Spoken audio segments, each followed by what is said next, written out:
everybody, it's Spoilerin time. I'm Tom Merritt. Are you Brian Brushwood? I surely am, and we're joined by special guest, host of the Lawyer Up podcast, Miss Jackie Hearn. Hey, thanks so much for having me. You have watched all the television. How could we not have you? Yeah. All right, well, hey, man, so what do you want to dive in with first? We got a lot to cover. We're going to start with Better Call Saul, last Monday's episode. So if you're watching this later in the week, don't forget, we record before Better Call Saul comes out. Veronica is now leaving the room from where I am recording this because she hasn't watched it yet. Because they watched Going Clear last night instead, which we're also going to talk about. We'll talk about The Walking Dead episodes 13 through 50, not the finale yet, and we'll talk about Unbreakable Kimmy Schmidt. But let's start with Better Call Saul, wherein Mike, I'm sorry, not Mike, but what's Chuck is out of the house. Yeah, no, this was great because we're seeing a bit of that redemptive arc. We're seeing forgive me, just so my head's on straight. This is the episode that ends with him saying 20 million. Like they smell a class action lawsuit here, right? Yeah, no, this is the one where the guys come in, they sit down at the table. He looks like he's just losing it, right? Like he's not going to ever say anything, and then he just comes out with a ridiculous figure, and Jimmy/Saul is like, 20 million? What are you talking about? He's like, oh, did you see how worried they were? Like he read the room and he was back. He was on the job again. This is I can't watch any of these episodes without wondering what it means for the overall character arc. I'm so fascinated with where does Better Call Saul go over 5 seasons or 7 seasons, and do we end up in the future? I don't know, but I love the fact that here in this moment, we are seeing a major redemptive arc. We are seeing somebody who has a good heart and wants to make something happen, maybe of flexible verbal morals and background. But like in this moment, he knows that he has bad people on the hook and that he has a chance to make a name for himself, to get his brother out of the house, to do justice for a bunch of old people taken advantage of. You can tell that's how we're supposed to feel because they throw us these scenes like him wallowing around in used adult diapers, doing the things that because he's committed and has no resources to try to make this happen. I loved it. I adored this whole episode, and I love especially seeing Chuck start to engage a little bit more. And the flashbacks were cool too, where you get to see Chuck behind the desk kind of being doubtful of Jimmy passing the bar and why that happened. Jackie, what did you think? I absolutely love this episode. I have a big problem because each episode towards the end, the first few I know were slow. And I know that a lot of the fans of Breaking Bad were really disappointed thinking that this is moving too slow. This is so not Breaking Bad. But there's a lot of character development that needed to take place in Better Call Saul because we want to get to the level that we were with Breaking Bad. And I think this one was great because it really shows Jimmy's real work ethic. He finds a situation with the elders. Yes, of course he's opportunistic, and he's going to try and take this as his own case. But he's also kind of cares, and this is not something we saw with, and spoiler alert if you haven't watched Breaking Bad, Saul Goodman is not really the kind of guy that cares. So, that's one thing that I love about the show is that we are really seeing a human being and their progression from somebody who cares about people into this, sort of broken attorney. Well, this is why I'm convinced that Better Call Saul will go into the future. And I don't know if anyone's already said anything about that. But we've already seen the story of somebody powerless who becomes powerful and has a transformative arc and a descent into a lack of morality. If that's what they're trying to set us up with another Better Call Saul, it'll feel an awful lot like just another Breaking Bad. But if you imagine if season 3 we're into full Better Call Saul mode, and then we see a redemption arc if it goes into Nebraska. I think that would be fascinating, but that's all pure speculation. Look, no one is going to be happier for you than me when that happens, but I still don't think it's going to happen. That's okay. I just let me dream. That's all I'm asking. Yeah. And really, that all I have to say is I really enjoyed this episode. I think the Mike story, had a very important event. It wasn't that interesting overall in the episode, but of course, him needing to get money for his daughter-in-law and deciding to go back to the vet. I mean, that's obviously a linchpin in turning Mike into who he's going to turn into. I think that Chuck coming back is really setting up Jimmy for a fall. And that goes right down what you and Jackie are talking about, Brian. So I don't know. Anything else to say about Better Call Saul? Well, hold on. It looks like Jackie's got something. What did you guys think about the opening when Jimmy becomes an attorney and how it's obvious that he really wants Chuck and Kimmy, his love interest, that we're obviously going to find out more about. What does it say about his real interest in having them approve and be proud of him? Well, keep in mind, he also, with his background as a con man, he wants to be somebody respected. He wants to, and that's why he took all those shortcuts when he was running scams. And there's nobody who wants to be respected by more than his brother. And of course, yes, Kimmy as well. But I think it's really a story of like, I just want to do right by Chuck, which is part of why you see him overcompensating as Chuck is playing the victim perpetually now. I think the fact that he's looking for Chuck's approval in that flashback is trying to point out that he still wants Chuck's approval now, and that the dynamic is about to change as Chuck recovers. I don't think Chuck leaves Hamlin, and I think that this is going to be a big motivator for Jimmy to do whatever he's going to do that maybe he can never forgive himself for. Oh my gosh! Relating to Chuck, you think that he's going to yank the case away, and that it's going to be one possibility. All right. So you think that Jimmy and Chuck will never work together? Because I think obvious they're working together right the now. thing that Jimmy wants the most is for Chuck and Kimmy and himself to Oh, work yeah, no, together. they're not going to go off to some happy law firm. What'll happen is, they will work together. They'll work this case, but then something, look, the show's not called Happy Endings, the TV show. It's called Better Call Saul. Right. All right, let's move on to Unbreakable Kimmy Schmidt. Brian, it seems the worm has turned for you? Yeah, yes and no. I've realized that there's things that are really, really good. I still feel like a lot of the writing is just more overthought.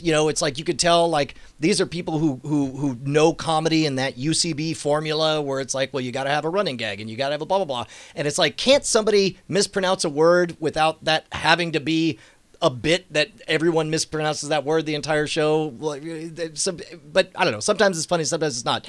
I will say, universally, this is a show, like, I get it now. This is a show about characters. Like, I think Kimmy's a delightful character. I love the mixture of her darkness with her cheery exterior. Titus, is that his name? Yeah. Titus is the show. Titus is the entire show. He's the beginning and the end of the show. Whenever Titus says it on screen, people should be looking around saying, "Where's Titus?" That's and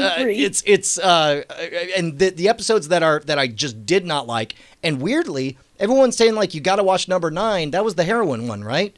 Or I think so, yeah. Okay. The heroin one, I didn't like that character at all. And this is a show about characters, and I don't think there's anything great about just an incompetent dumbass from Indiana, which I don't like any second he's on the screen. I was like, can you go so the funny people can talk? But having I really said liked him that, in Oh Brother, Where Art Thou? Oh, that's right, he was. However, the episode when they reveal who the preacher was that kidnapped him, amazing, brain explosion, super good. And spoiler alert, John Hamm nails it. He should do nothing but comedy. Why is he awesome and dashing and serious in all these dramas? He should be doing comedy all the time. Oh, Mad Men's going to end soon. It's going to turn into a comedy. Did you know that John Hamm taught Ellie Kemper in an acting class in St. Louis? No kidding. That's amazing. Yeah. I was going to ask how you knew that, but then I remembered the words St. Louis were in there. Well, I actually just read it. I was looking up some other stuff on Unbreakable Kimmy Schmidt, and I happened across that line. That's awesome. Yeah. So I will say it's still very checkered. There will be episodes that I'll laugh and cackle, and another episode I will just not. I mean, I'll give a pity smile, and that's about it. And Brian, you're down to episode 9. So does that mean you have 2 episodes left? I guess. Is that correct? 3, 4. 4, I'm being told. Oh, 4. Okay. Yeah. All right. Never mind. Right I was now, going to ask you a little bit more about what you thought of John Hammond, but No, the part where he cross-examines himself was the last thing I watched, and it looks like the case is going to go in his favor, and they're trying to push for Kimmy to go testify. She doesn't want to. That's where we're at. Although I loved that whole cult of spin class, that whole conceit and setup, and the fact that she just went from one cult to another cult. Again, lots of great stuff. It's like another cult that I know. Yes, exactly. Diamond Club. You can do spin in that class too. No, you can't. All right, let's move on to The Walking Dead episodes 13 through 15. Once again, we're not talking about The Walking Dead season finale. I'm saying that as much to remind myself as everyone else. Just go ahead. I mean, it's my fault that I didn't watch it last night. No. Look, I'm working really hard, and I've done a lot of minutes of preparation to only talk about episodes 13 through 15, Brian. Okay, all right. Don't. Actually, Brian, you keep saying, wondering if you should come back, and I do a podcast a fan cast, a knucklehead fan cast on The Walking Dead, and I've always said, don't go back in, just run as fast as you can. But honestly, this season has been so good, and I think the season finale is good, and it's worthy of you spending the time to look into it. Well, I am all the way through. I'm in the last 10 minutes of episode 15, so you can spoil that because I'll see it literally in the next 10 minutes. But there are so many elements of this I like. I like the fact that we see Rick's gang as broken characters trying to assimilate, but it's very well balanced with the starry-eyed unpreparedness of this group. They do need the likes of Rick and his gang. But also, they're not off to the best start, deceiving and stealing guns and whatnot. I will say that as a magician, Carol's move to immediately threaten and terrify a little boy, probably not the most effective way to get someone on your side. Although it eventually got massaged out. Usually what you want to do is just make it seem like not a big deal and keep the kid happy and, figure out a way that it doesn't come up. But instead, they made it a big thing, which, of course, opened up the fact that that there's an abusive relationship that's ongoing and Rick, not the best diplomat, says, well, we need to kill him and tries to sell it to the leader, which I don't know how that's going to go. I will say that watching the Andrea replacement, what's her name, from The Wire? The one, the sniper. Yes, the sniper. Sasha, yeah. Sasha. Watching Sasha work through her issues has been great, and I will say, I think my favorite scene, and I can't believe these words are coming out of my mouth, has been Carl in the tree with that girl, and the charged adolescent sexuality in this horrific background, rotting flesh in the background, but our drive to find another person is so great that we make love in the middle of famines and wars all the time. And it's like, as disgusting as this world is, it's their world, and they're coming of age, and they're looking for another person. And I thought that was amazing. I thought that was great. When the series is at its best, it's showing you ordinary human relations under these extraordinary circumstances. And I agree with you. That is one of the best aspects of that. I mean, I don't know if you guys have gone back to places that you romanticized in your memory from your teenage years and hangout spots and places where you parked and then realized oh God, really? That's where we picked? Ugh. And that's just, that scene is that times 1,000. Absolutely. Or last week. Last week, yeah. So tell me what I should be taking away from this, Jackie. From The Walking Dead, those episodes, the very last episode. Yeah, sure. Although I don't want to trip you up if you feel like you might slip and say something about it. I think it's pretty easy to keep the last one separate. Come on, but no. I think that this is.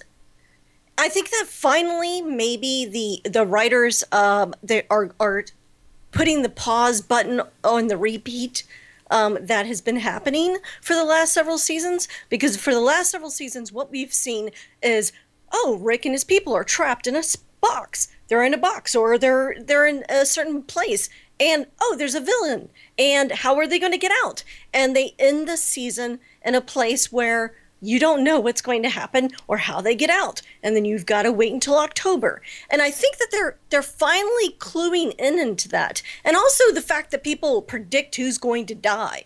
I think that they're finally catching on to that. Yeah, by the way, for the record, can we have not a black person die? Yes. Can we have a black person that we have for more than a black person from The Wire not die? Please. I mean, although I will say that set piece, that idea of having both of them trapped in opposite sides of the revolving door, I thought that was very clever script writing. I thought that was very good. Now, what did you think of the zombies that have the W carved on their head?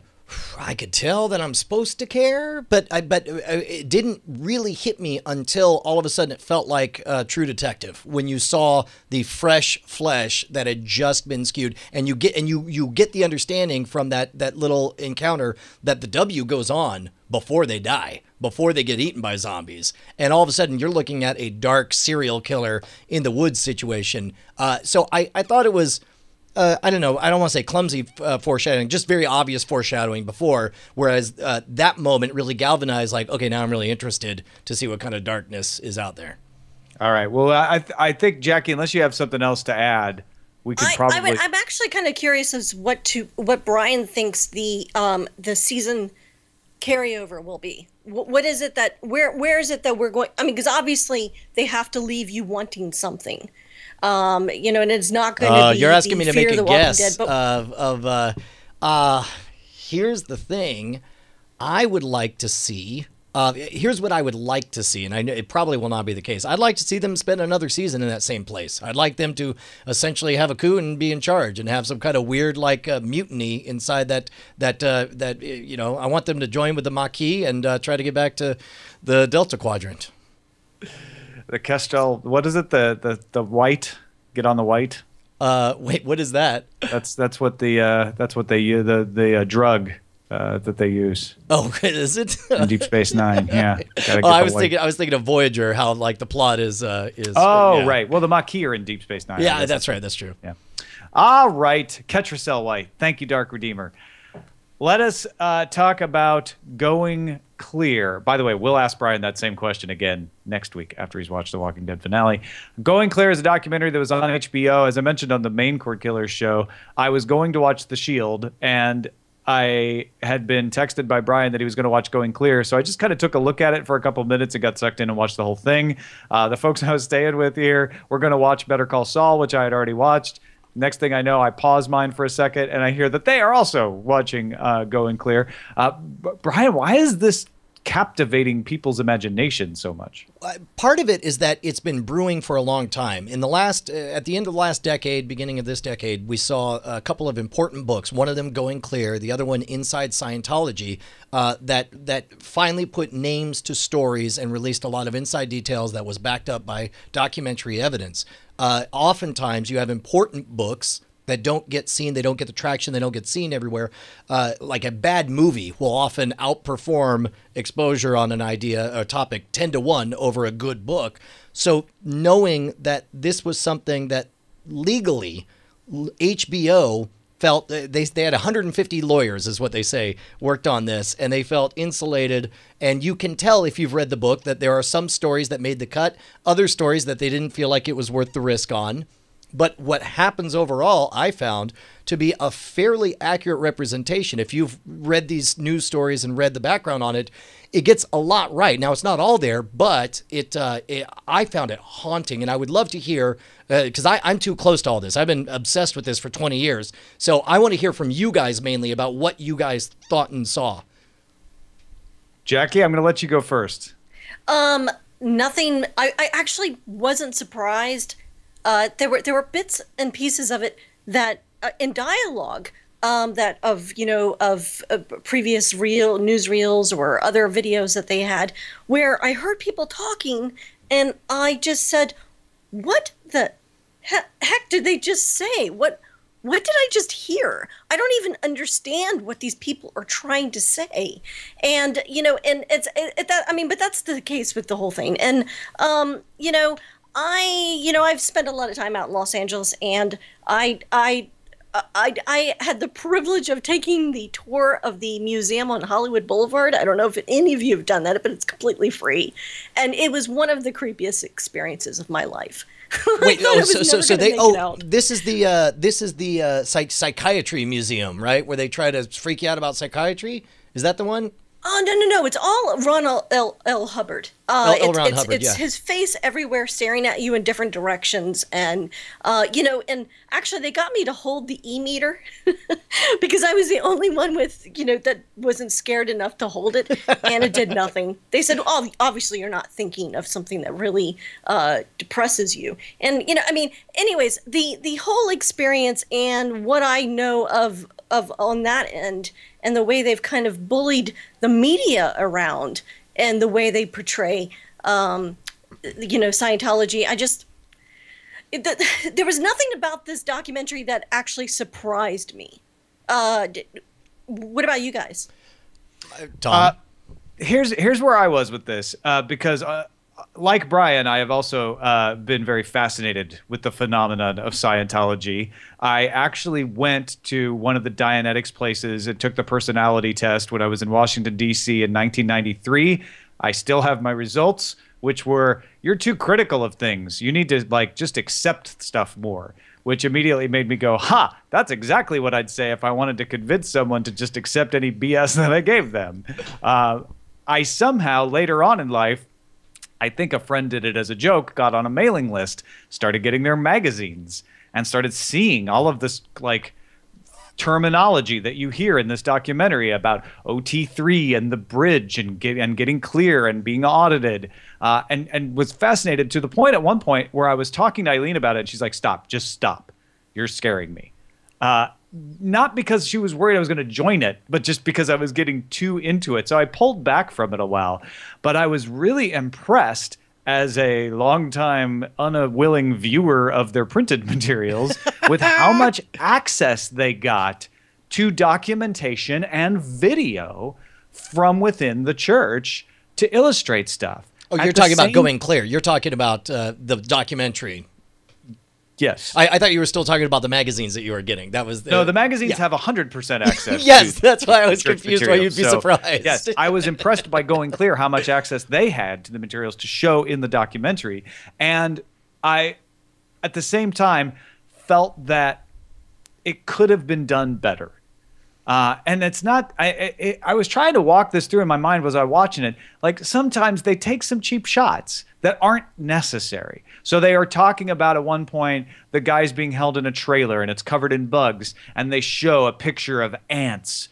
I get it. It's a visual description that's supposed to make me feel more like I understand what's going on. But it felt like it was shoving it in my face. Those aren't the ants. I don't know if the ants were that number. There were some places where I felt they over-dramatized the situation. And probably most people who are prone to want to criticize Scientology won't care one bit. But it reminded me a little bit of what Michael Moore does, where he really exaggerates to make a point. I felt they did that a few times. And I didn't think they need to because they had such good source material to work from. Yeah, unfortunately, to make a documentary, to make it a spectacle, there's so many different vectors. There's what stories are the best stories, and then they're what stories are clearly sourced, and then they're what stories are clearly sourced and the best ones, and are not a giant legal target put on our forehead. What targets can we go for? What are we protected in? What are we not? Also, which of these stories do we have appropriate original video from? Which of these, what aspects can we get? It's interesting, that amazing shot of the Scientology centers, all drones, because you can operate those from far away and just fly your drone around and get your footage and get the hell out of there. Although for a commercial enterprise, it's actually against the FAA regulations. But I guess HBO's lawyers were okay with it. I thought the exact same thing.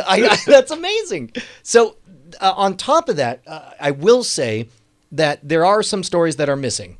I will say that there are some moments that are absolutely haunting, chills up my spine. When Spanky talks about her escape, grabbing her daughter, and literally last minute, walking out with a bodyguard, acting like, of course it's okay, I'm going to give my daughter to whatever, and then just saying, hit the gas, get out of there. I mean, total goosebumps.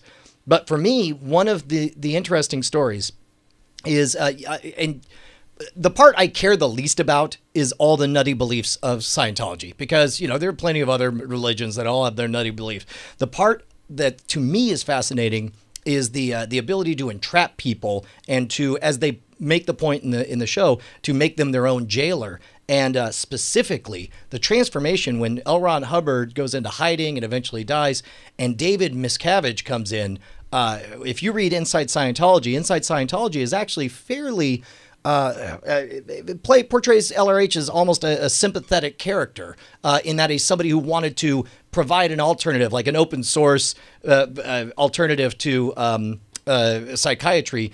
And then eventually just, went too far off the deep end. But David Miscavige came up in Scientology, as the claims made in there.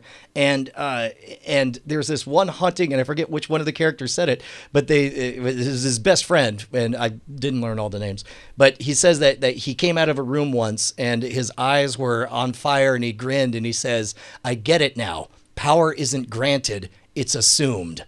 And then that was the beginning of David Miscavige just acting like the boss and bullying people and making it happen.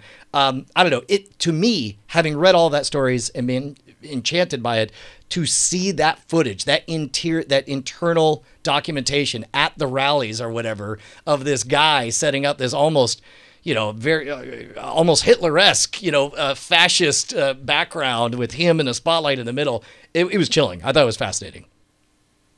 Yeah, I agree. It was a fascinating documentary. If for nothing else, the access, because like you, I mean, I'll even go so far as to say not only the beliefs, but also the cult-like aspects are not new. I mean, the Jonestown massacres happened under very similar circumstances, and Scientology hasn't done anything quite so dramatic, right? So there's even worse stories out there.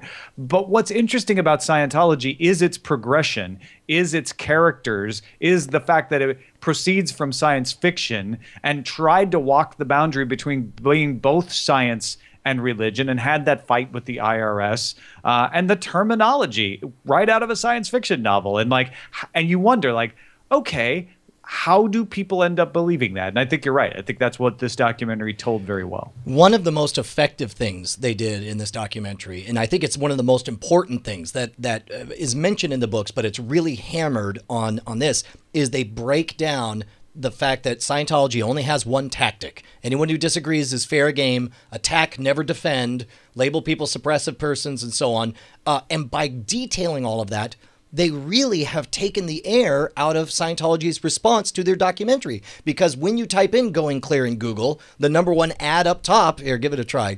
You might have to open up a incognito browser or something. But if you just type in "Going Clear" on Google, for me, it showed up. Oh, they must have rejiggered it. There was an ad up top saying the truth about it, and it was a Scientology-run site that was all just attacking, throwing. They have all these websites. Who is so and so? Who is blah blah blah? And they just rip apart their family. They say his father had ethical questions about some medical practices, and it's all textbook. And once you see the man behind the curtain, it affects the way you recognize all that.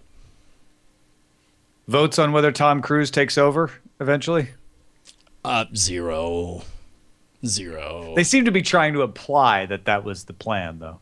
No, I think that is pretty clear. Like, Tom Cruise is the power and derives all the benefits, and David Miscavige is his dog, that goes to war on his behalf. He's probably pretty happy with the current thing he's got going. Jackie, any last thoughts about Going Clear before we wrap this up? No. It was enjoyable, and I really anytime HBO has a documentary, I can't resist. I've got to check it out. They do tend to be really good. They have a good track record there.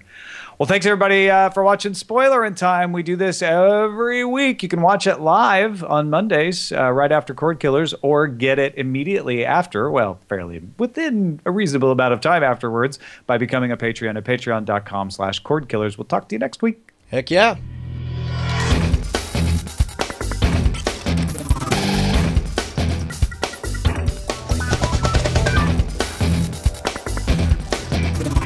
Diamond Club hopes you have enjoyed this program.